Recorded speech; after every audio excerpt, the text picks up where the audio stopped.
les jeunes. Le 7 juin 2025, Laurent Gbagbo est monté sur scène. Et ce n'était pas un simple discours. C'était un coup de tonnerre politique, une gifle envoyée à Alassane Ouattara et à tout son régime. Il n'a pas tourné autour du pot. Il a parlé comme un homme libre, sans peur, sans compromis. Il s'est adressé au peuple, pas au salon climatisé du pouvoir. Gbagbo a dit « Le pays est mal dirigé. Le régime actuel nous mène droit dans le mur. » Il a ciblé Ouattara sans le nommer, mais tout le monde a compris. Il a parlé d'un pouvoir illégal, illégitime et aveugle. Il a dénoncé une troisième candidature anticonstitutionnelle, imposée par la force et par la ruse. Il a lâché une bombe. Un président qui modifie la Constitution pour rester éternellement, ce n'est pas un chef d'État, c'est un roi déguisé.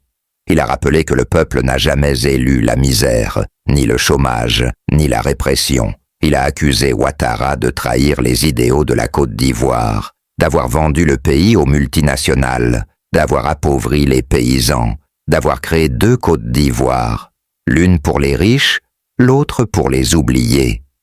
Il a même ironisé, on nous parle d'émergence, mais l'émergence se vit dans les bureaux, pas dans les rues.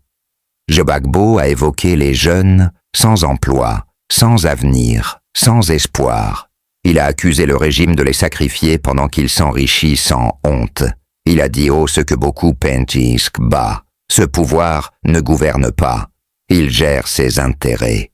Il a parlé de la peur, de l'arbitraire, des prisonniers politiques, des journalistes harcelés. Il a évoqué les exilés, les morts oubliés, les promesses non tenues. Il a envoyé un message clair à Ouattara.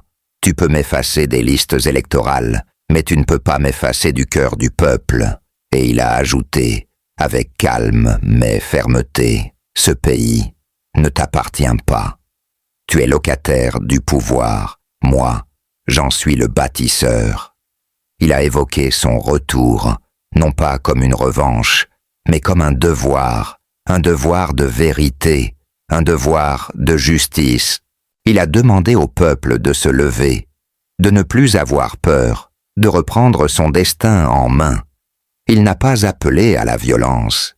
Il a appelé à la résistance populaire. Il a déclaré « Ils m'ont emprisonné à La Haye, mais c'est ici que j'étais libre. » Il a dit qu'il est prêt à se battre jusqu'au bout, qu'il ne reculera pas, qu'il ne se couchera pas, parce que selon lui, la Côte d'Ivoire mérite mieux que la peur, la tricherie et la faim. Laurent Gbagbo est de retour, et dans ce discours, il n'a pas seulement parlé, il a sonné l'alarme, il a allumé la mèche. Le pouvoir est prévenu, le combat a commencé.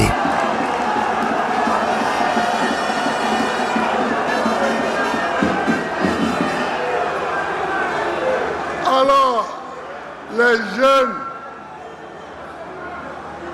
jeunes, vous criez, on veut un mot d'ordre, on veut un mot d'ordre. C'est pas comme ça qu'on se bat. Voilà. C'est pas comme ça qu'on se bat. Aujourd'hui, j'ai 80 ans. Et je me bats depuis que j'ai 18 ans. Et on ne m'a pas encore vaincu.